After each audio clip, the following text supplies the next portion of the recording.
Welcome back दोस्तों। आज मैं आपके सामने 2019 में तमिल लैंग्वेज में रिलीज हुई एक क्राइम थ्रिलर सस्पेंस मूवी को लेकर आया हूँ। इसका नाम है K13, जिसमें अरुणनिधि लीडिंग रोल पर है। अब मूवी के बारे में बात करें तो nice, it's a quite decent movie. कहानी यह है कि हीरो एक अपार्टमेंट के अंदर फंस के रह जाता है और हीरो के साथ साथ एक लाश भी होती है। तो हीरो उस फ्लैट के अंदर कैसे आया, वो लाश कैसे आई, इसी के इर्द गिर्द घूमती रहती है इस मूवी की कहानी। आई रिक्वेस्ट यू वीडियो को पूरा देखना जरूर। तो चलिए फटाफट से वीडियो को स्टार्ट कर लेते हैं। उससे पहले लुटा दो प्यार, फॉलो इंस्टाग्राम। कहानी शुरुआत में ही मूवी के हीरो मधी को दिखाया जाता है और हम ये देखते हैं कि मधी को किसी ने चेयर से बांध के रखा है टेप से। इसके कानों में हेडफोन्स होते हैं। सो थोड़ी देर के बाद जब मधी को होश आता है तो अपनी हालत को देखकर इसके तो होश ही उड़ जाते हैं। मतलब मधी हिलने के बिल्कुल भी सिचुएशन में नहीं होता। इस तरह से इसको कस के बांध के रखा होता है। उसके बाद मधी इधर उधर हिलते हुए इस टेप को तोड़ने की कोशिश करने लगता है। तो इसी दरमियान में मधी इस चेयर से नीचे गिर जाता है और इसको ऐसा एहसास होता है कि मधी के पीछे कोई बैठा हुआ है। मधी आवाज लगाने लगता है कि पीछे कौन है, प्लीज आप मुझे खोल दीजिए। ऐसा चीखते चिल्लाते हुए जब मधी पीछे पलट कर देखता है तो इसके तो होश ही उड़ जाते हैं। फ्लोर पर काफी सारा खून पड़ा होता है और मधी के सामने एक लड़की की लाश होती है। शायद इस लड़की ने अपने हाथ की नस काटकर खुदकुशी कर ली। मधी इस लड़की को देखने के बाद अपने फ्लैशबैक को याद करने लगता है। सीन थोड़ा सा फ्लैशबैक में जाने लगता है। एक्चुअली कल रात मधी और उसके दोस्त किसी पब में गए थे, बस ऐसे एंजॉय करने के लिए। उसी पब में जो मरी हुई लड़की होती है ना, मलार, वो मधी को देखती रहती है। मलार को देखकर मधी मलार के पास जाता है इससे बात करने के लिए। इसके बॉयफ्रेंड के बारे में पूछने लगता है। मलार कहने लगती है, नहीं, मैं सिंगल ही रहना पसंद करती हूँ। बाद में मधी के बारे में पूछने लगती है। मधी कहने लगता है कि एक्चुअली मेरे फ्रेंड गणेश को दूसरी मूवी साइन करने का चांस मिला, इसलिए वो हम सारे दोस्तों को ट्रीट दे रहा है। मेरा फ्रेंड एक डायरेक्टर है और मैं भी एक फिल्म मेकर हूँ। 3 मूवीज के लिए एडी की तरह काम किया और एक्चुअली मैं भी डायरेक्टर बनना चाहता हूँ। मैंने एक कहानी लिखा, प्रोड्यूसर को सुनाया, लेकिन 10 दिन शूटिंग होने के बाद वो मूवी रुक गई। अब मैं दूसरी कहानी लिखने की कोशिश कर रहा हूँ। इस तरह से मलार के सामने थोड़ा इमोशनल होने लगता है। उसके बाद मधी मलार के बारे में पूछने पर मलार कहने लगती है कि मैं भी एक राइटर हूँ, मतलब नॉवेल्स लिखती हूँ। रिसेंटली मेरी एक किताब पब्लिश हुई लेकिन इतना पॉपुलर नहीं हुई और तुम्हारी तरह मैं भी एक और नई कहानी की तलाश में हूँ। इस तरह से एक दूसरे के बारे में काफी सारी बातें शेयर करने लगते हैं। सो प्रेजेंट डे पर मधी मलार की डेड बॉडी को देखकर बहुत ही मुश्किल से अपने हाथ पैर छुड़वा लेता है और मलार के पास आकर चेक करने लगता है क्या जिंदी है या मर चुकी है। लेकिन बात यह है कि मलार की डेड बॉडी से बुरी बदबू आ रही होती है। डर के मारे मधी फटाफट से इस फ्लैट से बाहर जाने की कोशिश करने लगता है, लेकिन बाहर कुछ बच्चे खेल रहे होते हैं और बेचारे मधी की हालत तो बहुत ही बुरी होती है, खून में लथपथ हुआ होता है। तो ये वापस उसी फ्लैट के अंदर आ जाता है। उसके बाद मधी इस फ्लैट के हर एक कमरे को चेक करने लगता है, मतलब इसके अलावा यहाँ पर कोई है या नहीं, लेकिन कोई भी यहाँ पर मौजूद नहीं होता। और उसी तरह दीवार के कुछ जगहों पर सॉरी कहकर लिखा होता है और एक लेटर भी होता है जिसमें सॉरी पवित्रा कहकर लिखा होता है। उसके बाद मधी अपने फोन को ढूंढने लगता है अपने फ्रेंड्स को कॉल करने के लिए, लेकिन मधी अपना फोन उस पब में ही भूल गया नशे की हालत में। थोड़ी देर के बाद मलार की घर की घंटी बजने लगती है। मधी डरते हुए होल के जरिए से बाहर देखने पर यह बात पता चलती है कि दरवाजे के बाहर कुरियर बॉय खड़ा है। Courier boy continuously calling bell बजाते रहता है। तभी वहाँ पर दिव्या नाम की एक लड़की आती है। इस कुरियर बॉय से पूछने लगती है, इतनी जोर से घंटी क्यों बजा रहे हो। कुरियर बॉय कहने लगता है, अरे मैडम, मलार मैडम के लिए एक कुरियर आया है, दरवाजे की घंटी बजा रहा हूँ, मैडम दरवाजा ओपन नहीं कर रही। उसी तरह मैं उनको कॉल भी कर रहा हूँ लेकिन उनका फोन स्विच ऑफ में है। दिव्या कहने लगती है, तो फिर ठीक है, वो कुरियर मुझे दे दो, जब मलार आएगी मैं उसको दे दूंगी। इस तरह से जब कुरियर बॉय दिव्या को वो कुरियर देने ही वाला होता है, उसी वक्त मलार के फ्लैट के अपोजिट साइड में रहने वाला एक बंदा मलार से फोन में बात करते हुए बाहर आकर उस कुरियर को पिक करने लगता है। कुरियर बॉय से कहने लगता है, अरे मैंने अभी अभी मलार से बात किया, मलार अपने ऑफिस में है, उसने मुझे कहा कि वो कुरियर मुझे ले ले। मतलब इस तरह से ये बंदा मलार से बात करने का नाटक करने लगता है उस कुरियर को हासिल करने के लिए। कुरियर बॉय कहने लगता है, अरे मैंने तो इतनी बार कॉल किया, मैडम ने फोन ही पिक नहीं किया। वो बंदा कहने लगता है, मलार ने दूसरे फोन से मुझे कॉल किया। इस तरह से उस कुरियर को ले लेता है और वो courier boy as a proof की तौर पर उसका ड्राइविंग लाइसेंस मांगने लगता है। इस बंदे का नाम होता है तिलक और उसी तरह एज ए सेफ्टी के तौर पर वो कुरियर बॉय तिलक से उसका फोन नंबर भी ले लेता है। अब फ्लैट के अंदर से मधी ये सारी चीजें देख रहा होता है ना, तो इसके मन में यही सवाल पैदा होने लगता है कि मलार तो यहाँ पर मरी पड़ी है, तो तिलक ने किसे कॉल किया। उसके बाद मधी को कल रात का इंसिडेंट धीरे धीरे याद आने लगता है कि मधी और उसके फ्रेंड से पब गए थे उसी पब में मलार से मुलाकात हुई। उस वक्त मदी फुल नशे में था। मलार ने ही मदी को अपने फ्लैट पर लाई। उसके बाद क्या हुआ इसको याद नहीं। सीन दोबारा थोड़ा फ्लैशबैक में जाने लगता है। एक दिन मदी किसी प्रोड्यूसर के पास जाकर अपनी मूवी की कहानी सुनाई। प्रोड्यूसर कहने लगता है, अरे मदी, मुझे फ्रेश कहानी चाहिए, और जो कहानी तुमने मुझे सुनाई वो मूवी तो 10 दिन शूट होने के बाद रुक गई। तो ऐसी कहानी मुझे नहीं चाहिए मदी। मैं तुमको 1 साल से फॉलो कर रहा हूँ, तुमको बहुत सपोर्ट भी कर रहा हूँ। मुझे पता है कि तुम एक नए डायरेक्टर हो, लेकिन इसके बावजूद भी मैं रिस्क लेना चाहता हूँ। मैं तुमको 2 दिन का टाइम देता हूँ। इन 2 दिनों में एक अच्छी सी कहानी मेरे सामने लाकर रख दो। अगर कहानी पसंद आई तो मूवी प्रोड्यूस करने के लिए मैं रेडी हूँ। उसके बाद मदी वापस अपने घर पर आकर नई कहानी के बारे में सोचते रहता है। थोड़ी देर के बाद मदी के सारे फ्रेंड्स मदी के घर पर आते हैं। मदी को दुखी हुआ देख इसका फ्रेंड गणेश मदी को मोटिवेट करने लगता है। अरे यार, तुम फिक्र मत करो, एक अच्छी सी कहानी खुद ब खुद तुम्हारे पास चल कर आएगी, बस तुम सब्र करो। और हाँ, एक खुशखबरी सुनाऊं, मैंने दूसरी मूवी को भी साइन कर लिया एज ए डायरेक्टर की तरह। चलो आज मैं तुम सारे लोगों को ट्रीट दूंगा। इस तरह से ये सारे फ्रेंड्स उस पब पर जाते हैं थोड़ा बहुत पार्टी शार्टी करने के लिए। रास्ते में जाते समय ये लोग थोड़ा बहुत गांजा वांजा भी फूकने लगते हैं। उसी पब के बाहर रघु नाम के एक बंदे को देखते हैं। रघु अपने दोस्तों के साथ यहाँ पर आया होता है, लेकिन पब वाले बिना लड़की के इन सारे लोगों को अंदर नहीं भेज रहे होते। तो रघु लड़की की तलाश करते रहता है, लेकिन कोई भी लड़की इसके साथ पब के अंदर जाना नहीं चाहती। इसी दरमियान में मलार इस पब पर आने लगती है। तो रघु और उसके फ्रेंड्स मलार से अपनी प्रॉब्लम बताकर इसके साथ पब के अंदर ले जाने की रिक्वेस्ट करने लगते हैं। तो मलार उसी तरह से इन सारे लोगों को पब के अंदर ले जाती है। पब के अंदर आने के बाद मलार जानबूझकर मदी को देखती रहती है, जिस वजह से मदी खुद ब खुद मलार के पास आता है। प्रेजेंट डे पर मदी मलार की डेड बॉडी को देखकर कहने लगता है कि आखिरकार कौन हो तुम खुद ब खुद मेरे पास आई और मुझे अपने फ्लैट पर लाकर यहाँ पर फंसा के रख दिया। अगर तुम मरना चाहती थी तो कहीं और जाकर मरती। उप्स सॉरी, ये तो तुम्हारा ही घर है ना। फिल्म ही मेरी दुनिया है। यहाँ तक आने के लिए मुझे 10 साल लग गए और कल मेरे मेहनत का फल मिलने वाला है और तुमने मुझे यहाँ पर लाकर फंसा दिया। आज एक डायरेक्टर की तरह मैं पहली फिल्म को साइन करने वाला हूँ। नहीं, मैं यहाँ पर फंसकर अपनी जिंदगी बर्बाद नहीं करना चाहता। सॉरी मोहतरमा, मैं यहाँ से जा रहा हूँ। इस तरह से मदी उस सारे घर को कपड़े से क्लीन करने लगता है, मतलब इसके फिंगरप्रिंट्स को साफ करने लगता है। और उसी किसी कबोर्ड में मदी मलार की लिखी हुई किताब को भी देखता है। तो तभी मदी को ऐसा लगता है कि मलार अचानक से इसके सामने आकर खड़ी हो गई। ये देखकर मदी और डरने लगता है। मलार की डेड बॉडी से कहने लगता है, देखो मैं भूत प्रेत पर यकीन नहीं करता, तुम मुझे ऐसे डराने की कोशिश मत करो। हाँ, अब तक जो भी मैंने तुमको गालियाँ दी, गुस्से में कहा, उसके लिए सॉरी, लेकिन तुम ही समझा करो यार, मेरा यहाँ से जाना बहुत ज़रूरी है। मैं तुम्हारी मदद नहीं कर सकता। यहाँ से बाहर जाने के बाद मैं किसी को कॉल करके यहाँ पर बुलाऊंगा, वो तुम्हारे अंत्यक्रिया का काम कर देंगे। इस तरह से जब मदी दोबारा यहाँ से जाने ही वाला होता है, तभी मदी ये देखता है कि खून में मदी का बाल पड़ा हुआ है, मतलब मदी के रिलेटेड एक और सबूत। मलार की डेड बॉडी से कहने लगता है कि तुम मुझे यहाँ से जाने नहीं दोगी ना। अगर ये बाल पुलिस वालों के हाथ लग जाता तो मेरी जिंदगी तो बर्बाद ना। आखिरकार तुमने आत्महत्या क्यों कर ली? क्या तुम्हारा कोई लव फेल्यूर है? देखो, हर एक प्रॉब्लम का हल मरना नहीं है। अगर ऐसा होता तो मैं तो कब का मर चुका होता। पहली बार मेरा डायरेक्टर काफी सारे लोगों के सामने मुझे डांटा, जलील किया। और दूसरी बात यह है कि मैंने जो कहानी लिखी वो मेरा फ्रेंड हासिल करके उसकी कहानी बताकर उसकी मूवी बना दी। और तीसरी बात यह है कि मेरी मूवी 10 दिन शूट होने के बाद रुक गई। अब बताओ, अगर मेरे पास इसका सोल्यूशन होता तो मैं तो कब का 3 बार मर चुका होता। और वैसे भी ये सब कुछ मैं तुमको क्यों बता रहा हूँ, तुम तो ऑलरेडी मर चुकी हो ना। इस तरह से मदी अपने उस बाल को खून से निकालकर मलार की लाश को उसी खून में डाल देता है। इस तरह से वहाँ के सारे सबूत को मिटाकर जब मदी दोबारा यहाँ से बाहर जाने ही वाला होता है, तो ये देखता है कि अपोजिट फ्लैट में 2 वर्कर्स काम करने के लिए आए। मदी सोच लेता है कि ये दोनों यहाँ से जाने के बाद मैं फटाफट से यहाँ से निकल जाऊंगा। इस तरह से थोड़ी देर इसी फ्लैट के अंदर रुकता है। थोड़ी देर के बाद इस अपार्टमेंट का सेक्रेटरी पुलिस वालों को यहाँ पर बुलाता है। इससे गीता और 2 कांस्टेबल्स यहाँ पर आते हैं। बात यह है कि कल रात किसी ने इस अपार्टमेंट के 2 सीसीटीवी कैमरास को फोड़ दिया, एक पार्किंग लॉट पर और एक मलार के फ्लैट के पास। सो उसी की इन्वेस्टिगेशन करने के लिए तभी दिव्या जब अपने फ्लैट के अंदर जाने वाली होती है, ऐसे गीता दिव्या से फ्लैट के सारे लोगों से पूछताछ करने लगती है कि किसी फ्लैट के अंदर कोई चोरी वोरी तो नहीं हुई। और इसी तरह मलार के बारे में पूछने पर पता चलता है कि मलार की गाड़ी पार्किंग लॉट पर मौजूद है, लेकिन शायद मलार अपने घर में मौजूद नहीं। मतलब पुलिस वाले मलार के फ्लैट की दरवाजे की घंटी बजाने लगते हैं, लेकिन ऑफकोर्स कोई भी दरवाज़ा ओपन नहीं करता।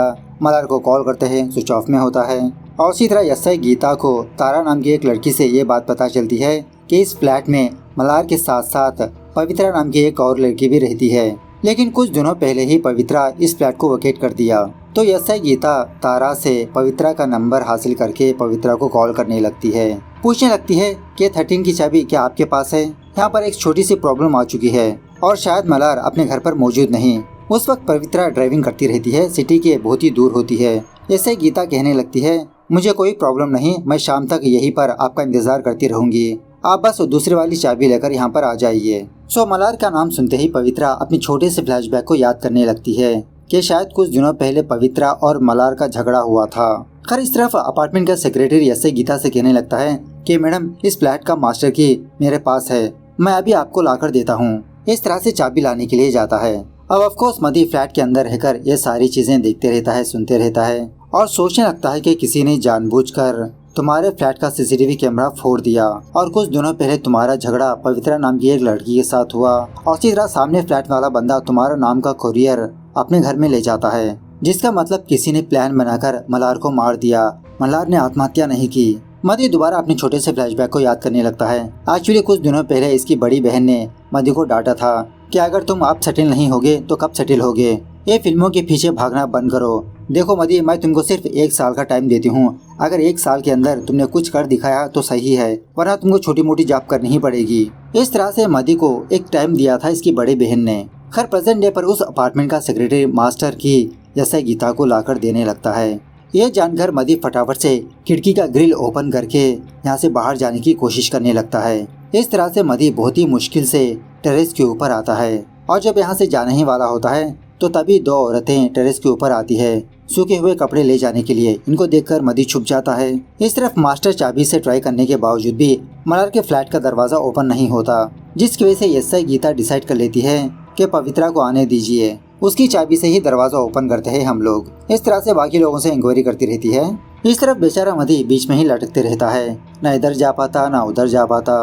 तो इसके पास कोई भी ऑप्शन ना होने की वजह से उसी खिड़की के थ्रू दोबारा मल्हार के फ्लैट के अंदर आ जाता है। डेड बॉडी से कहने लगता है कि लगता है तुम्हारा मेरा रिश्ता जन्मों जन्मों का है, तुम मुझे नहीं छोड़ोगी ना, अपने मामले में फंसा कर ही रहोगी। अरे यार, मरने से पहले अपनी प्रॉब्लम तो बता देती मुझे, शायद मैं तुम्हारी कुछ मदद कर पाता। खैर थोड़ी देर वेट करने के बाद मधी ये ऑब्जर्व करता है कि मल्हार के फ्लैट के बाहर कोई भी मौजूद नहीं। तो यह अच्छा मौका समझकर मधी धीरे धीरे मल्हार के फ्लैट से बाहर आकर, जो तिलक के घर में वर्क करने के लिए काम वाले गए थे ना, वो लोग अपना फोन को चार्जिंग पर रखे होते हैं, तो वहाँ का फोन हासिल करके मधी तिलक को कॉल करने लगता है एज ए कोरियर बॉय की तरह। एक्चुअली आज सुबह एक कोरियर बॉय तिलक से उसका फोन नंबर मांगा था ना, तो उसी से मधी ने उसको फोन नंबर को याद कर लिया था। सो मधी तिलक को कॉल करने लगता है कि सर आप कहाँ पर हो, यहाँ पर बहुत ही बड़ी प्रॉब्लम हो चुकी है, आप फटाफट से वो कोरियर मुझे वापस कर दीजिए, उस कोरियर को मुझे मल्हार मैडम को ही देना होगा। इस तरह से बात करते हुए मधी तिलक के फ्लैट के अंदर जाता है। चेक करने पर उस कोरियर में प्रपोजल वाला ग्रीटिंग कार्ड मौजूद होता है। मधी समझ जाता है कि शायद तिलक मल्हार को प्रपोज करने की कोशिश कर रहा था। तिलक कहने लगता है, अरे यार इसकी कोई जरूरत नहीं है, एक्चुअली उस कोरियर को मैंने ही मल्हार को भेजा था उसको प्रपोज करने के लिए, लेकिन कल रात जब मल्हार पब गई थी उसके पीछे पीछे मैं गया, लेकिन मल्हार ने मुझे पुलिस की धमकी दी, इसीलिए वो कोरियर मल्हार लेने से पहले मैं खुद अपने कोरियर को हासिल कर लिया। तो तब जाके मधी को समझ में आ जाता है कि तिलक मल्हार का हत्यारा नहीं है। उसके बाद वापस मल्हार के फ्लैट पर आकर चेक करने पर डस्टबिन में कुछ दवाइयों के डिब्बे पाए जाते हैं। इनके बारे में सर्च करने पर यह बात पता चलती है कि ये दवाइयाँ एंटी डिप्रेशन दवाइयाँ हैं। और इसी तरह मधी मल्हार का टैब लेकर व्हाट्सएप चैट हिस्ट्री चेक करने लगता है। इसी में जब पवित्रा का चार्ट ओपन करता है तो मल्हार पवित्रा को काफी सारी बार सॉरी बोला होता है। मल्हार लिखती है कि पवित्रा, मुझे पता है कि तुम कभी भी मुझे माफ नहीं करोगी, प्लीज पवित्रा मुझसे एक बार बात करो ना, तुम आने से पहले और तुम्हारे बाद भी मैं हमेशा से अकेली हूँ, लेकिन पवित्रा प्लीज तुम मुझे माफ कर दो, वो मैंने जानबूझकर नहीं किया, मैंने एक्सपेक्ट ही नहीं किया था कि ये सारी बात विजय को पता चलेगी। इस तरह से बहुत ही इमोशनली मल्हार पवित्रा से चैट किया था।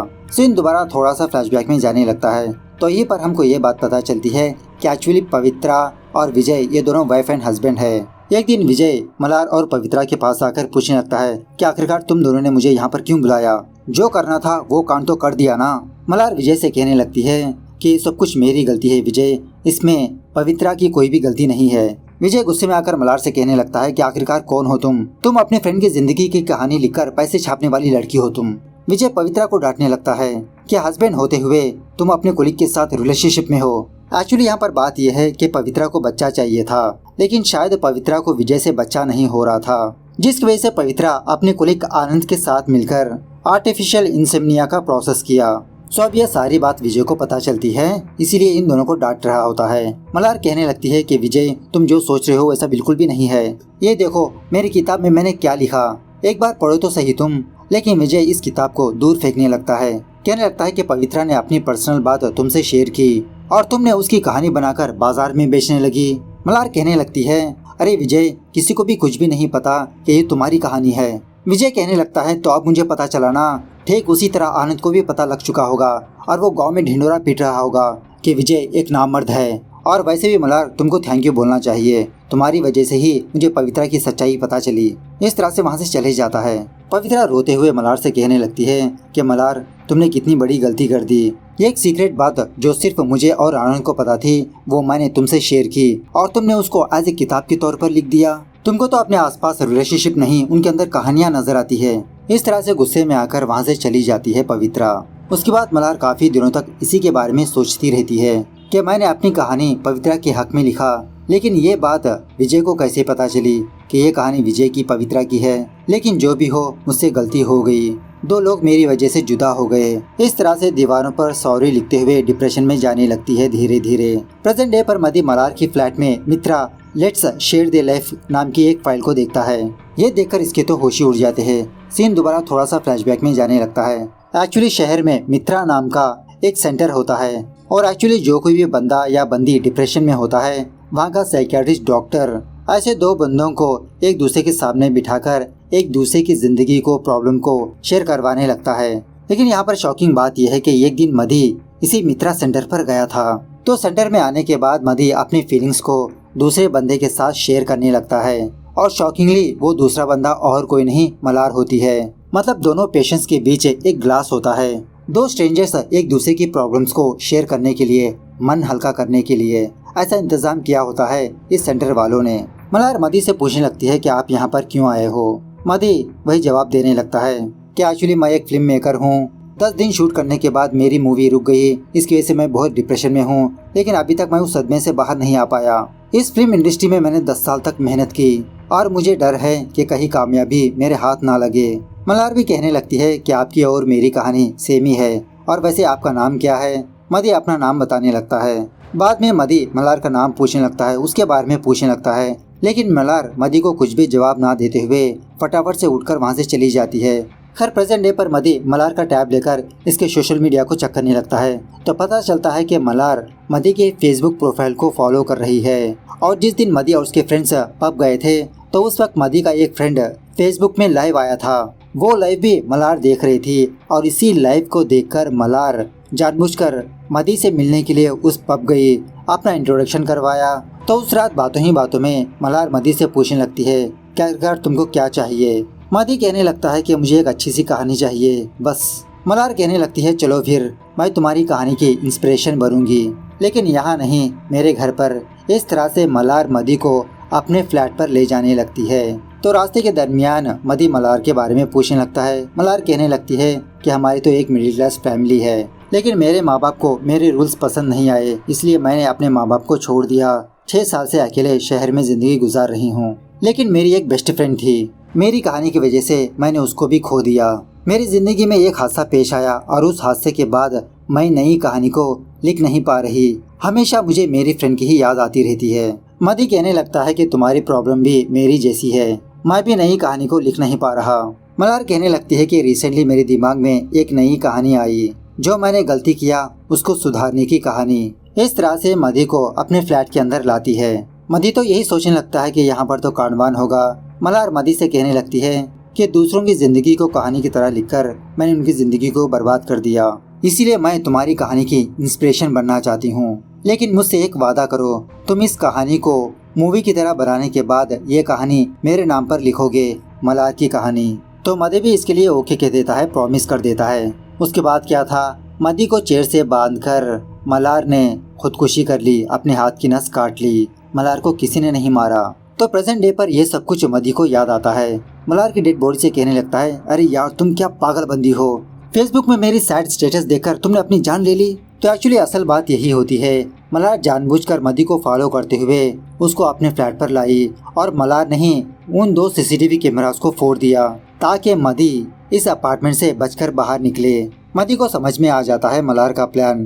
कहने लगता है, मल्हार मैं अपना वादा पूरा करूंगा, मैं यहाँ से जरूर बचकर बाहर निकलकर तुम्हारे नाम पर कहानी लिखूंगा, तुम्हारी मौत ऐसे ही जाये नहीं होने दूंगा।